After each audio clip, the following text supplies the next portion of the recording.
And when I make that word fire, I want to just make a reference to the baptism of fire. அக்கினி என்று சொல்லும் பொழுது அக்கினி அபிஷேகத்தை குறித்தும் நான் ஒரு வார்த்தை சொல்ல விரும்புகிறேன். This baptism of fire has become a very popular thing among Christians. இன்றைக்கு கிறிஸ்தவத்திலே விலை போகின்ற ஒரு சரக்கு என்னவென்றால் அக்கினி அபிஷேகம். Baptism of fire is not for Christians, it is for non-Christians. கிறிஸ்தவர்களுக்கு இந்த அக்கினி அபிஷேகம் நிச்சயமாக இல்லை. அக்கினி அபிஷேகம் என்பது கிறிஸ்தவர் அல்லாதவருக்கே. What did John the Baptist say? யோவான் ஸ்நானகன் என்ன குறிப்பிட்டார்? I baptize you with water. நான் உங்களுக்கு தண்ணீரினால் முழுக்கு கொடுக்கிறேன். To whom was he speaking?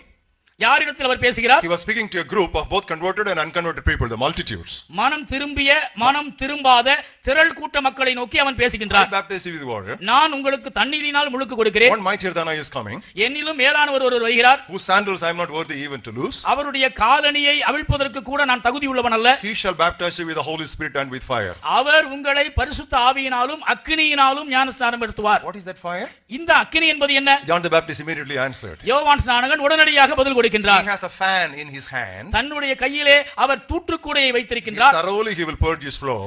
அவர் தரையை சுத்தமாக கூட்டுவார். All the good grains he will gather to the barn. அவர் தானியங்களை அவர் களஞ்சியத்திலே சேர்ப்பார். But the chaff he will baptize with fire. He will burn them with unquenchable fire. விடப்பட்ட பதரையோ அக்கினியினால் அபிஷேகிப்பார். If you want to understand the meaning of baptism of fire, you should not go beyond what John the Baptist explained there itself. அக்கினி அபிஷேகத்தை குறித்து நீங்கள் நன்றாக விளங்கிக் கொள்ள வேண்டுமானால் யோவான் ஸ்நானகன் குறிப்பிட்ட அந்த விளக்கத்தை தாண்டி எங்கேயும் போக கூடாது. Because he is the one who gave that explanation even in his very talk. அக்கினி அபிஷேகத்தை குறித்து குறிப்பிட்டதே இந்த யோவான் ஸ்நானகன் தானே. And he said another thing also. இன்னொரு காரியத்தையும் அவர் குறிப்பிட்டார். Even before talking about this. இந்த காரியத்தை சொல்வதற்கு முன்னமாகவே அவர் அதை சொன்னார். Axe is laid at the root of every tree. கோடரியானது மரங்களின் வேரருகே வைக்கப்பட்டுள்ளது. And every tree that does not bring forth fruit shall be cut down and baptized with fire. கனிகொடாத மரம் எதுவோ அந்த மரம் எல்லாம் வெட்டப்பட்டு அக்கினி அபிஷேகத்திற்கு உட்படுத்தப்படும். How is it?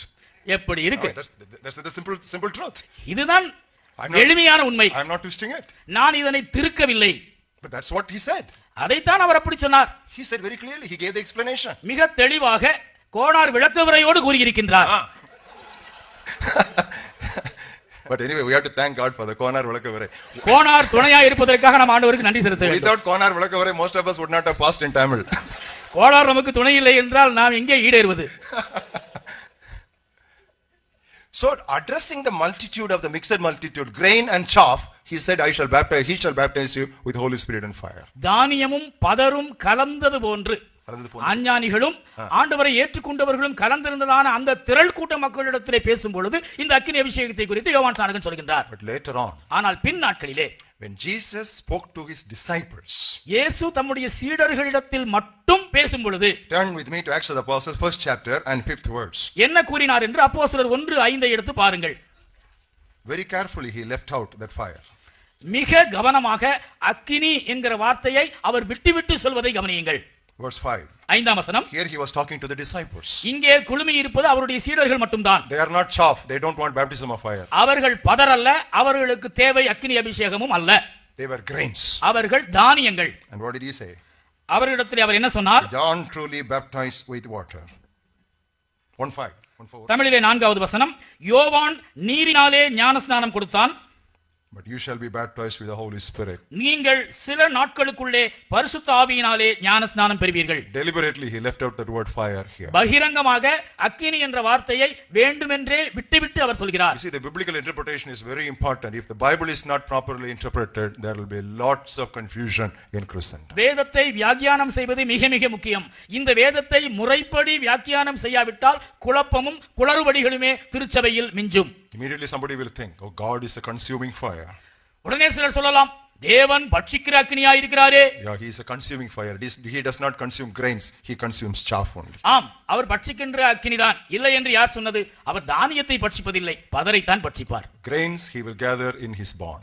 தானியங்கள் அவருடைய களஞ்சியத்திலே சேர்க்கப்படும். Anything that is unholy, unrighteous, unacceptable in the sovereign plan and purpose and economy of God, that he burns with fire. தேவனுடைய சித்தத்திற்கு புறம்பாக, தேவனுடைய ஆதீனத்தின் கொள்கைக்கு புறம்பாக காணப்படுகின்ற அசுத்தம், அநீதி, அயோக்கியம் யாவும் பதராக அக்கினியினாலே பஸ்பமாக்கப்படும். There is no doctrine called baptism of fire in the New Testament. It is totally an invention of that physical feeling that people wanted to inject into Christendom, it is paganism, it is not Bible. உடலிலே பரபரப்பையும் ஒரு பரவசத்தையும் அஞ்ஞானிகளைப் போல உருவாக்க வேண்டும் என்று நினைக்கின்றதான சில நூதன ஊழியருடைய கண்டுபிடிப்பு தான் இந்த அக்கினி அபிஷேகம் என்கிற உபதேசமே ஒழிய மற்றபடி புதிய ஏற்பாட்டிலே அக்கினி அபிஷேகம் என்ற உபதேசத்திற்கு இடமே இல்லை. They were all filled with the Holy Spirit, the Bible says. அவர்கள் எல்லாரும் பரிசுத்த ஆவியினாலே நிரப்பப்பட்டார்கள் என்று வேதம் சொல்கிறது. And the fire, the tongues of fire, that was only occasional, that came only once,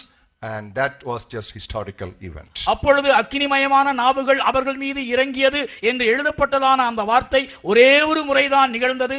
அந்த சரித்திர நிகழ்வு தவிர வேறு எந்த இடத்திலும் இந்த அக்கினி அனுபவம் குறிப்பிடப்படவே இல்லை. Do not try to work out anything, work up anything, beloved. நீங்களாகவே எந்த ஒரு காரியத்தையும் உற்பத்தி செய்ய வேண்டும் அல்லது உருவாக்க வேண்டும் என்று முயற்சிக்காதீர்கள். You know why? ஏன் தெரியுமா? That which is born of flesh is flesh. மாம்சத்தினால் பிறந்தது மாம்சமாயிருக்கும். Let me say that again. மீண்டுமாய் சொல்கிறேன். Let me give it as a warning to all of you sitting here who have some leadership responsibility to congregations and churches. ஏதோ ஒரு விதத்திலே தலைமைத்துவ பொறுப்புகளிலே உங்களுடைய சபைகளிலும் ஐக்கியங்களிலும் காணப்படுகின்றதான நீங்கள் கூடி வந்திருக்கின்றதான இவ்வேளையிலே உங்களுக்கு முன் எச்சரிக்கையாக நான் இதனை கூறுகின்றேன். Flesh, what is born of flesh is flesh. மாம்சத்தை தான் பெற்றெடுக்கும். With all your fleshly enthusiasm, filial feelings, you try to bring up something on your congregation, you will beget only flesh. நீங்கள் உங்களுடைய மாம்சீக எண்ணங்களுக்கு இடம் கொடுத்து உங்களில் உண்டாகின்றதான உணர்ச்சிகளுக்கு உணர்வூட்டி உங்களுடைய ஐக்கியங்களிலே எதையாவது உற்பத்தி செய்ய வேண்டும் என்று விரும்புவீர்களே, ஆனால் மாம்சத்தினால் பிறந்தது மாம்சமாகவே இருக்கும் என்று நன்றாக அறியுங்கள். Turn with me to John's Gospel 3rd chapter where Jesus made that statement. தேவன் இந்த வசனத்தை இயேசு கிறிஸ்து இந்த வார்த்தைகளை கூறியதை கவனிக்கும்படியாக யோவான் 3ஆம் அத்தியாயத்திற்கு திருப்புங்கள். Verse 6. 6ஆம் வசனம். That which is born of the flesh is flesh. மாம்சத்தினால் பிறப்பது மாம்சமாயிருக்கும். Any preacher who tries to produce something on the congregation will produce Ishmael. எந்த ஒரு பிரசங்கியாரும் தன் சுயமாக தன் சபையாரிடத்திலே எதையாவது உற்பத்தி செய்ய வேண்டும் என்று முற்படுவாரேயானால் அவருடைய முயற்சி இஸ்மவேலிலேயே முடிவு பெறும். But that which is born of the Spirit is spirit. ஆனால் ஆவியினால் பிறப்பதோ ஆவியாயிருக்கும். Verse 8. 8வது வசனம். The wind blows where it wishes. காற்றானது தனக்கு விருப்பமான இடத்திலே வீசுகிறது.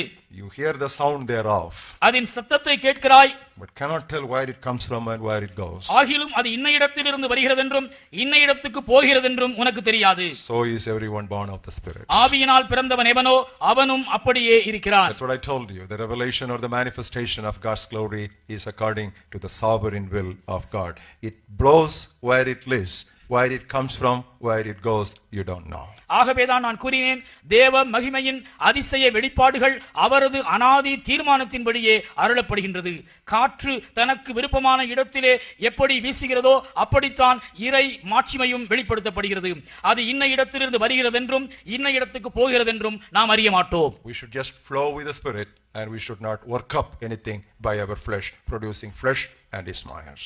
ஆவியானவரோடு இசைந்து நாம் அசைய வேண்டுமே ஒழிய நம் விருப்பத்திற்கு ஏற்றாற் போல மாம்சீக ரீதியாக இஸ்மவேல்களை உற்பத்தி செய்யக்கூடாது.